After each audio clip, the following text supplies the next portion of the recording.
Hello student, आप सभी का स्वागत है एसएस मैथ्स एकेडमी में। और बच्चों, इस लेक्चर में हम सीखेंगे प्रोबेबिलिटी के न्यूमेरिकल्स। आपने प्रीवियस लेक्चर में प्रोबेबिलिटी के डेफिनेशन को अंडरस्टैंड किया, अब हम उसी के डिपेंडेंट न्यूमेरिकल्स को जानेंगे। सो ध्यान बनाए रखिएगा बच्चों। फर्स्ट न्यूमेरिकल जो हम लेने जा रहे हैं वो है फाइंड द प्रोबेबिलिटी ऑफ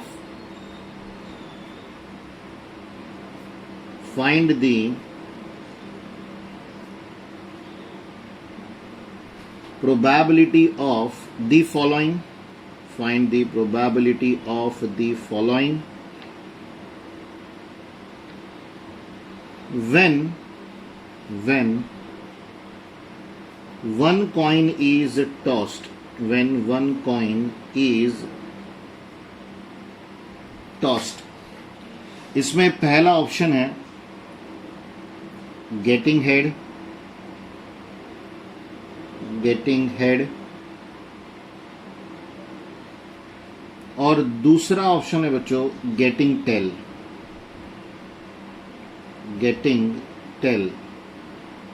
तो ये जो कंसिडरेशन है प्रॉपरली अंडरस्टैंड कीजिएगा। आपको इस न्यूमेरिक पहला न्यूमेरिकल है तो बहुत ही बेसिक मैंने आपके आगे वो रखा है, बट फिर भी प्रोबेबिलिटी के बेस्ड फर्स्ट न्यूमेरिकल है आपका।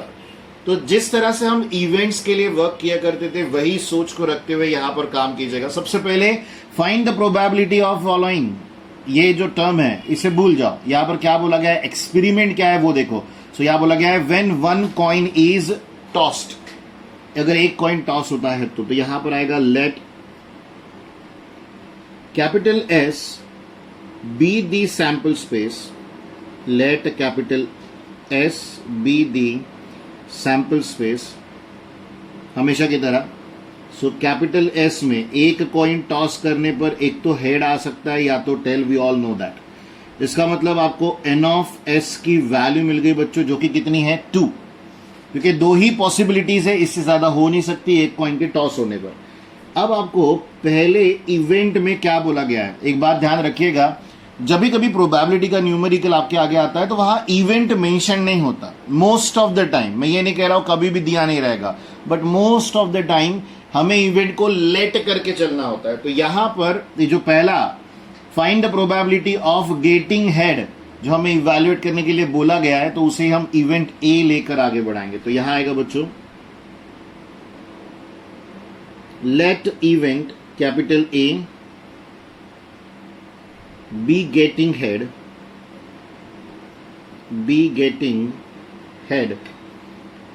इवेंट ए में आपके पास वैल्यू आएगी बच्चों सिर्फ और सिर्फ एच, क्योंकि आपको गेटिंग हेड का इवेंट परफॉर्म करना है। तो इन दोनों में से हेड एक ही बार आएगा, यानी आपका एन ऑफ ए जो है वो 1 आ गया बच्चों।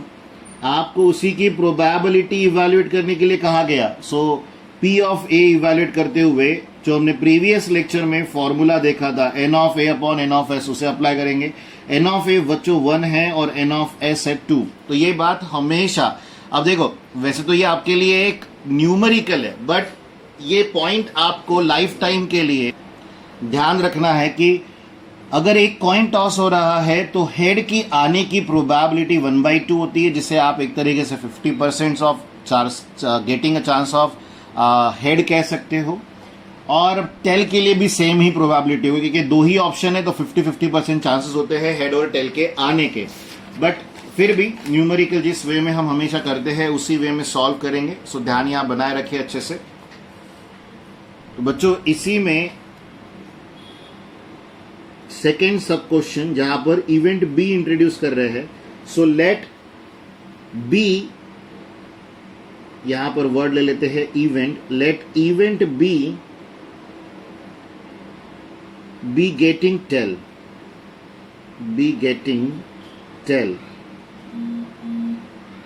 अब अगर बी में सैंपल पॉइंट लिखता हूं तो वो सिर्फ टी आएगा बच्चों, जिसे आप एन ऑफ बी कहोगे, वैल्यू 1 आएगी। उसी के प्रोबेबिलिटी को अगर आप इवैल्यूएट करते हो तो n of B is equals to P of B is equals to n of B upon n of S की वैल्यू आ जाएगी। एन ऑफ बी 1 है बच्चों और एन ऑफ एस जो है वो है 2। तो यहां पर प्रोबेबिलिटी ऑफ गेटिंग क्या है बच्चों, हेड। और टेल दोनों आप इवैल्यूएट कर चुके हो, और इसी के साथ ये न्यूमेरिकल फिनिश होता है। बट जो मैंने आपको फर्स्ट सब क्वेश्चन पे एक्सप्लेन किया था कि कभी भी अगर कॉइन टॉस करते हो, एक कॉइन टॉस करते हो, तो probability of getting head and tail is always 1/2 equal probability होती है। ये बात कभी भी आपने भूलना नहीं। चलिए इसी में आगे बढ़ते हैं और डिस्कस करते हैं सेकेंड न्यूमेरिकल को। ये बात ध्यान रखिएगा कि प्रोबेबिलिटी के न्यूमेरिकल जो मैं अभी फिलहाल के लिए आपको एक्सप्लेन कर रहा हूं वो बेसिक है। इनमें ट्विस्टेड फॉर्म भी अवेलेबल है जिसे आप हायर स्टैंडर्ड में डिस्कस करोगे, समझोगे, पर ये उसका बेसिक है। यहां पर आपके प्रोबेबिलिटी के इवैल्यूएशन के जो मैं कहूंगा बेसिक्स है, जिसमें आप सैंपल पॉइंट क्या लेते हो, सैंपल स्पेस कैसे फॉर्म होती है, कौन से इवेंट के लिए कौन सा सैंपल पॉइंट सेटिस्फाई कर रहा है या उसके कंडीशंस को जस्टिफाई कर रहा है, उन्हें इंक्लूड करना, और प्रोबेबिलिटी का वैल्यू कैसे निकाला जाता है। प्रोबेबिलिटी क्या होती है? पॉसिबिलिटी का एक मैथमेटिकल रिप्रेजेंटेशन है प्रोबेबिलिटी। ये पॉइंट आपने कभी भी भूलना नहीं है बच्चों। चलिए सेकेंड न्यूमेरिकल डिस्कस करेंगे, ध्यान से सुनिए और समझिए इसमें क्या हमें बोला गया। If one die is rolled, then find the probability, probability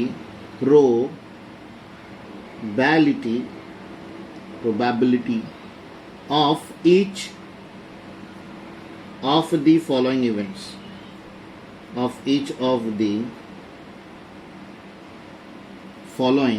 events, so यहाँ फर्स्ट आएगा बच्चों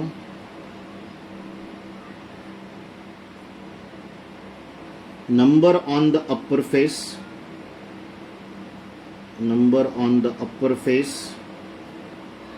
is a prime,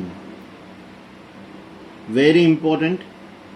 और आप न्यूमेरिकल यहाँ पर देख रहे हो, उन्होंने वैसे देखा जाए तो हमारा रेगुलर न्यूमेरिकल है, इसके पहले हमने इस न्यूमेरिकल को अंडरस्टैंड किया है, लेकिन यहाँ उन्होंने ट्विस्ट कर दिया। Number on the upper face is prime, वैसे बहुत बड़ा सवाल नहीं है। अगर आप प्राइम नंबर्स को जानते हो तो बड़े आसानी से इस न्यूमेरिकल को आंसर कर सकते हो, बट अगर आपको प्राइम नंबर के बारे में जानकारी नहीं है तो यही न्यूमेरिकल आपके लिए डिफिकल्ट भी बन सकता है। अब आपके नॉलेज पे डिपेंड करता है कि आप कितने आसानी से इसे समझ सकते हो।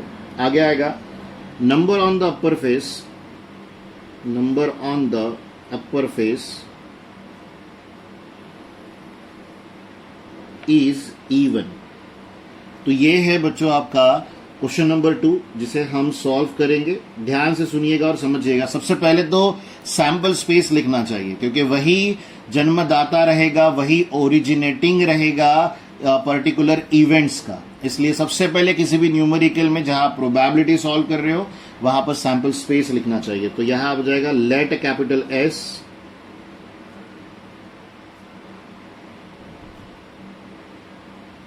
B the sample space. Sample space में जो लिखते हैं वो सैंपल पॉइंट होते हैं बच्चों। सो जो इवेंट हमें यहाँ, जो एक्सपेरिमेंट हमें यहाँ बोला गया है, वन डाई इज रोल्ड। अब डाई का मतलब पासा होता है, जो हम स्नेक एंड लैडर में यूज करते हैं या लूडो में यूज करते हैं।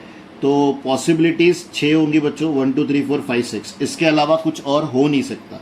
सो आपने यहाँ पर n ऑफ s इवेल्युएट कर लिया, 6 है बच्चों। इसके बाद इवेंट 1 की बारी। सो यहां आ जाएगा let event A be the number on the upper face,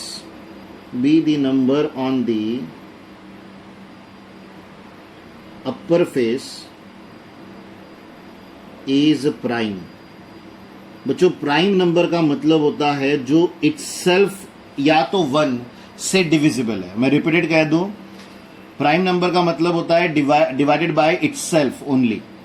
तो 1 एक ऐसा नंबर है, 2 भी ऐसा एक नंबर है, 3 भी ऐसा एक नंबर है, बट 4 2 से भी डिविजिबल है और 1 से भी। इसका मतलब 4 एक प्राइम नंबर नहीं है, 5 भी एक प्राइम नंबर है, 6 भी प्राइम नंबर नहीं है, क्योंकि वो 2 और 3 और 1 सभी से डिविजिबल है। तो आपको यहां पर 1 लिखना है, 2 लिखना है, 3 लिखना है और 5 लिखना है। तो ये है वो प्राइम नंबर्स जो हम यहाँ इंक्लूड करेंगे।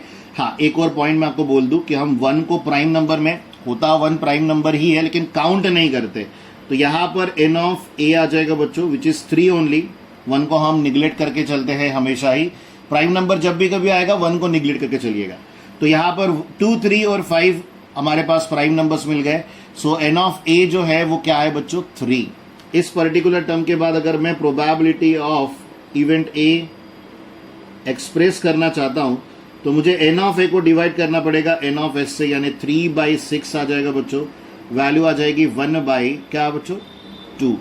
आप रिड्यूस कर रहे हो, ये बात ध्यान रखिएगा। 3 से 6 को रिड्यूस करने पर आपको 1/2 मिला। तो ये है इवेंट a की प्रोबेबिलिटी एक्सप्रेस करने का तरीका। ओके बच्चों, अब प्राइम नंबर वाला कंसेप्ट हमने अंडरस्टैंड कर लिया। इसके बाद लेट इवेंट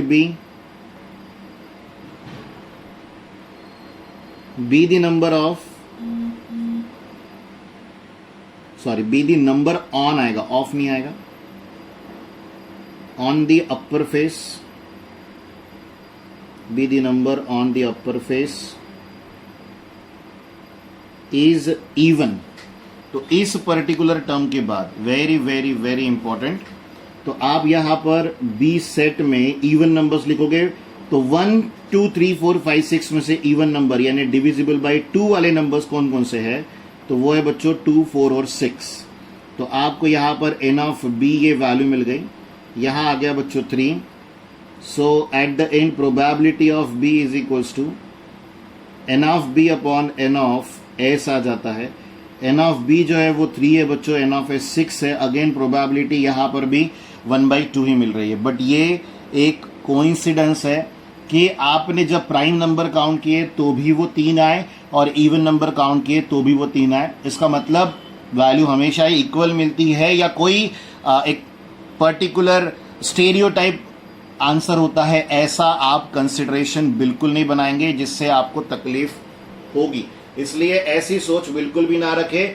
ये मैं यहीं पर रेस्ट्रिक्ट कर रहा हूं हर किसी के लिए। तो बच्चों आई होप कि आप सभी ने एग्जाम्पल नंबर 2 भी डिस्कस किया और इसी तरह के एग्जाम्पल्स ध्यान रखें। प्रोबेबिलिटी में आपको जो भी एक्सपेरिमेंट दिया गया है उसे बहुत प्रॉपर तरीके से परफॉर्म करके आंसर लिखना होता है। अगर आपका एक्सपेरिमेंट ही गलत हो जाएगा, अगर आपने सैंपल स्पेस ही गलत ली या आपने सैंपल स्पेस सही लिखी पर इवेंट जो ऑकर हो रहा था उसे गलत अंडरस्टैंड कर लिया, तो फिर आपको ट्रबल फेस करना पड़ सकता है। तो बच्चों बहुत अच्छे से प्रैक्टिस कीजिएगा इन न्यूमेरिकल्स को, ताकि एग्जाम में आप स्टेबलाइज तरीके से न्यूमेरिकल में चाहे जितनी भी डिफिकल्टी हो, चाहे जितने भी ट्विस्ट हो, उन सबको आप हैंडल कर सको। इस तरह की प्रैक्टिस हमारी होनी चाहिए। चलिए बढ़ते हैं नेक्स्ट न्यूमेरिकल के लिए। यह है question number 3। A card is drawn, the card is drawn from A well, from a well shuffled pack, from a well shuffled pack of 52 playing cards, 52 playing cards। I hope आप सभी ने playing cards का game खेला है, चाहे आपने जो भी खेला हो, लेकिन प्लेइंग कार्ड्स आपने ऑब्जर्व किए हैं, उन्हें देखा है, उनके साथ आपका थोड़ा बहुत एक कंफर्ट जोन है। क्योंकि अगर प्लेइंग कार्ड्स के बारे में नॉलेज नहीं है तो प्लेइंग कार्ड वाला न्यूमेरिकल आप सॉल्व भी नहीं कर सकते। वैसे हमने प्रीवियस लेक्चर्स में बहुत जगहों पर प्लेइंग कार्ड वाला एक एक्सपेरिमेंट आपको परफॉर्म करके दिखाया है, उसे ध्यान रखिएगा तो बात बन जाएगी। आगे है बच्चों, find the probability, find the probability of each, find the probability of each event the card drawn, the card drawn, number 1 a red card, number 2 a face card। अब अगर आपको कार्ड के बारे में नॉलेज नहीं है तो ये न्यूमेरिकल आपसे बनेगा ही नहीं। लेकिन चलिए एक बार फिर से मेरे साथ इसे प्रॉपरली अंडरस्टैंड कीजिए और न्यूमेरिकल सॉल्व करना सीखिए, बहुत अच्छे से अंडरस्टैंड कीजिएगा। We all know that we have 52 playing cards. यहां पर जब मैं सैंपल स्पेस लिखूंगा, capital S be the sample space, तो जैसे प्रीवियस न्यूमेरिकल तक हमने सैंपल स्पेस का जो एस है उसे लिखना सीखा। कैपिटल एस के इस सेट में हम जितने भी पॉसिबिलिटीज थी इवेंट जो सैंपल पॉइंट सेटिस्फाई करते हैं वो लिख दिया करते थे। यहां पर अब मैं किस तरह से लिखूं, क्योंकि मेरे पास 52 प्लेइंग कार्ड से 52 प्लेइंग कार्ड को अगर मैं कलर से डिवाइड करता हूं तो वो 26 बढ़ जाते हैं। अगर मैं उनके सूट्स के हिसाब से उन्हें बाइफर्केट करता हूं तो 13 ईच आता है। We all know that colours दो टाइप के होते हैं प्लेइंग कार्ड्स में, रेड एंड ब्लैक। इसके अलावा अगर सूट्स की बात करता हूं तो रेड में दो डिवाइडेशन हो जाते हैं बच्चों, एक होता है डायमंड, एक होता है हार्ट। ब्लैक वाले में स्पेड कार्ड है, क्लब कार्ड है, तो बहुत बहुत डिटेलिंग है। तो ये जो सेट है यहां पर कैपिटल एस को बस 52 प्लेइंग कार्ड्स ऐसे लिख के छोड़ देना, या तो फिर एस को इंट्रोड्यूस ही नहीं करना और वहां पर directly n of S mention कर देना कि we have 52 different possibilities available in playing cards game. Okay बच्चों, इसके आगे बढ़ते हो तो इवेंट आ गए डायरेक्टली। रेड कार्ड के बारे में बात हो रही है तो आपको यहां पर इवेंट ए को इंट्रोड्यूस करना होगा। सो हम लिखेंगे event A, card drawn is red card. अब देखिए बच्चों, हमें ये बात पता होनी चाहिए कि रेड कार्ड में दो डिफरेंट सूट्स है। सो टोटल रेड कार्ड्स अगर मैं लिखना चाहूं तो मैं ये बात जानता हूं कि मुझे 13 हार्ट्स लेने होंगे और 13 डायमंड्स लेने होंगे, तब जाके 26 कार्ड्स हमारे कंप्लीट हो जाएंगे। उसके पहले तो हो नहीं सकते और आप उसका सैंपल पॉइंट सिंगल सिंगल लिख नहीं सकते, ये बात ध्यान रखिएगा। तो यहां पर डायरेक्टली प्रोबेबिलिटी ऑफ ए निकालते समय, क्योंकि यही हमारा एन ऑफ ए है बच्चों, सो फॉर्मूला आ जाएगा n of A upon n of S, जहां पर न्यूमरेटर में 26 आएगा, डिनोमिनेटर में 52, वैल्यू आ जाएगी बच्चों 1/2। तो ये आपके प्रोबेबिलिटी ऑफ गेटिंग क्या बच्चों, रेड कार्ड कितना है, 1/2 है। अब ये पॉइंट तो आपको अंडरस्टैंड हो गया। इवन आपने अगर एक बार भी प्लेइंग कार्ड देखे होंगे तो आपको ये बात याद हो गई होगी कि कलर सिर्फ दो ही होते हैं, ब्लैक और रेड। पर इसके अलावा एक इंपॉर्टेंट सब क्वेश्चन है, इवेंट बी जो है, जो अभी इंट्रोड्यूस करने जा रहा हूं, वो थोड़ा डिफिकल्ट है क्योंकि उसे ऑब्जर्वेशन बहुत डिटेल होने पर ही आप ट्रेस कर सकते हो। So card drawn is a face card.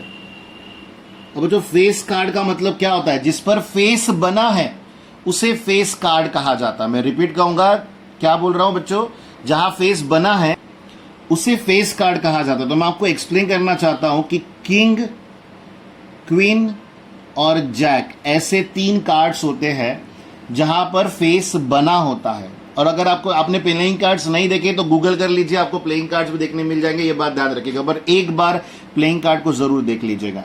हमारे पास किंग कितने होते हैं, 4, क्वीन कितने होते हैं, 4, जैक यानी गुलाम कितने होते हैं, 4। हर एक सूट का एक एक भी काउंट करोगे 4 सूट्स में से, करेक्ट है, तो 4 किंग, 4 क्वीन, 4 जैक हमारे पास अवेलेबल होंगे। तो जब आप यहां पर टोटल फेस कार्ड लिखोगे,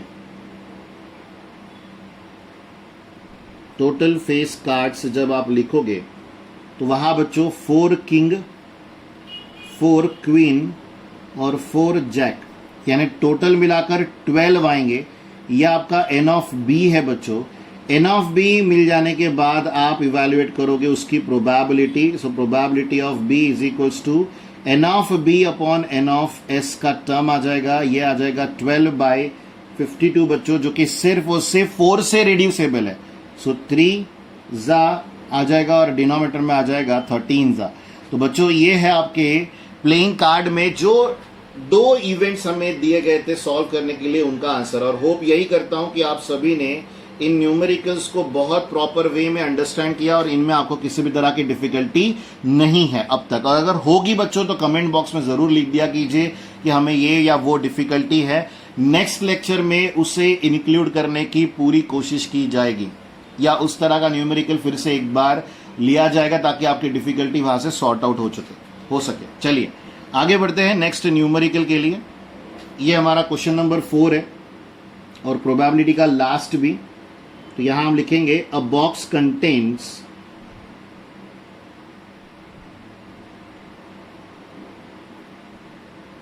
five strawberries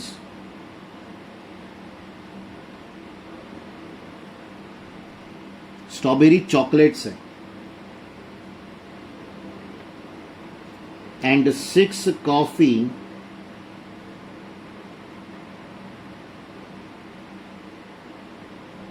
chocolates and 2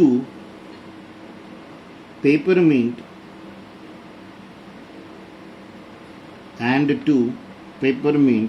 chocolates। यानी एक बॉक्स में 3 डिफरेंट टाइप्स के चॉकलेट रखे हुए हैं। क्वेश्चन किया गया है find the probability of each of the following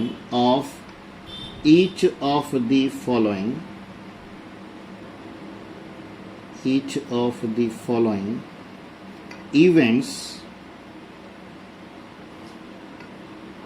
if one of the chocolates ध्यान दीजिएगा न्यूमेरिकल भले ही पीछे चला गया हो लेकिन हमें लॉजिक क्लियर है न्यूमेरिकल को सॉल्व करने का। हमें उस लॉजिक में ही मैजिक मिलेगा। So one of the chocolates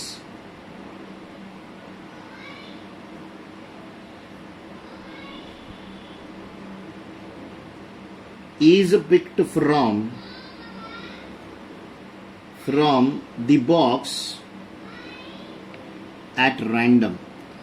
यानी आपने एक बार फिर जो बॉक्स था जिसमें 3 डिफरेंट टाइप्स के चॉकलेट रखे हुए थे उसमें आंख बंद करके हाथ डाला और आपने उसमें से एक चॉकलेट निकाल लिया। अब उन्होंने इवेंट दिए हैं। सो पहला इवेंट है it is A coffee chocolate एक ही है ना इसलिए। और नेक्स्ट है इट इज ए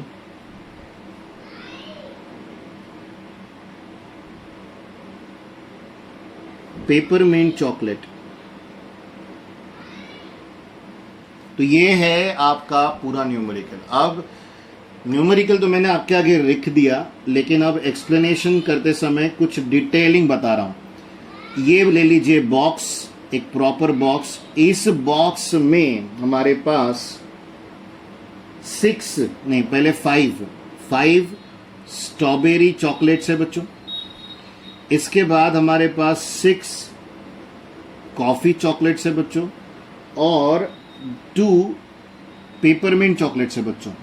तो इस पूरे बॉक्स में अगर मैं आपसे पूछता हूं टोटल नंबर ऑफ चॉकलेट्स कौन से है, बाइफर्केशन छोड़ दीजिए, सिर्फ टोटल नंबर ऑफ चॉकलेट्स की अगर मैं बात करता हूं तो जिसे हम सैंपल स्पेस कहते हैं उसके बारे में अगर बात करता हूं तो क्या आंसर आएगा।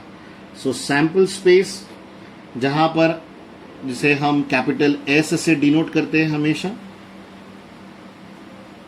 जिसका अगर मैं सेट बनाता हूं तो बट ऑब्वियस है वहां पर 5 नंबर ऑफ SC आएगा यानी स्ट्रॉबेरी चॉकलेट्स आएगा, एक CC आ जाएगा 6 और 2 PC आ जाएगा यानी coffee chocolate peppermint chocolate.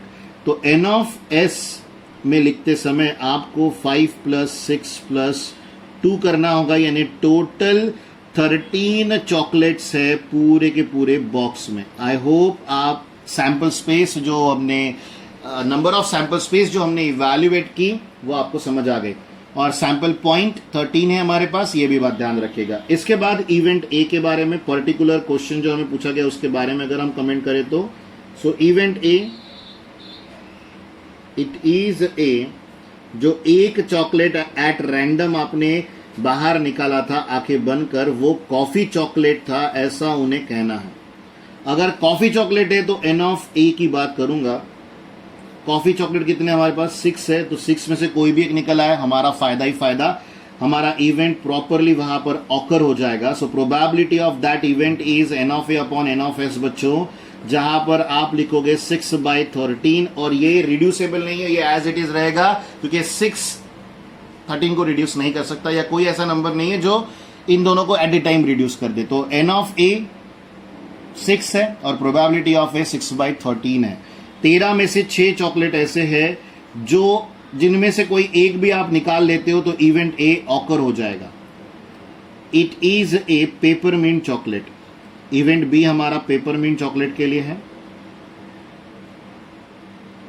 Peppermint chocolates, तो बच्चों यहां पर एन ऑफ बी की अगर बात करते हो तो पेपरमिंट चॉकलेट पूरे बॉक्स में सिर्फ और सिर्फ 2 ही है, और अगर आप उसकी प्रोबेबिलिटी इवैल्यूएट करते हो तो वो आ जाएगी n of B upon n of S, which means answer is 2/13। तो होप यही करता हूं कि इस न्यूमेरिकल के साथ आपने प्रोबेबिलिटी के ऑल टाइप ऑफ क्वेश्चंस को अंडरस्टैंड किया, और अब आप प्रैक्टिस कर सकते हो बच्चों प्रैक्टिस सेट 5.4। और आप जानते हो, ये बात आपको पता है कि सर हमेशा हर चैप्टर के प्रैक्टिस सेट को भी एक्सप्लेन करते हैं। तो बच्चों पहला ट्राई तो बनता है, इस लेक्चर के बाद आप डेफिनेटली प्रैक्टिस सेट 5.4 को ट्राई कीजिए। अगर उनमें कहीं डाउट है आपको तो वो डाउट आने वाले लेक्चर्स में सॉर्ट आउट हो ही जाएगा, बट एक ट्राई बनता है, उसके बाद आप इन्हें रेफरेंस में रखकर काम कीजिएगा, बहुत अच्छे से आपको टॉपिक समझ आएगा। और प्रोबेबिलिटी सिर्फ और सिर्फ आजकल की बात नहीं है या इसी स्टैंडर्ड की बात नहीं है, फ्यूचरिस्टिकली भी ये चैप्टर आपको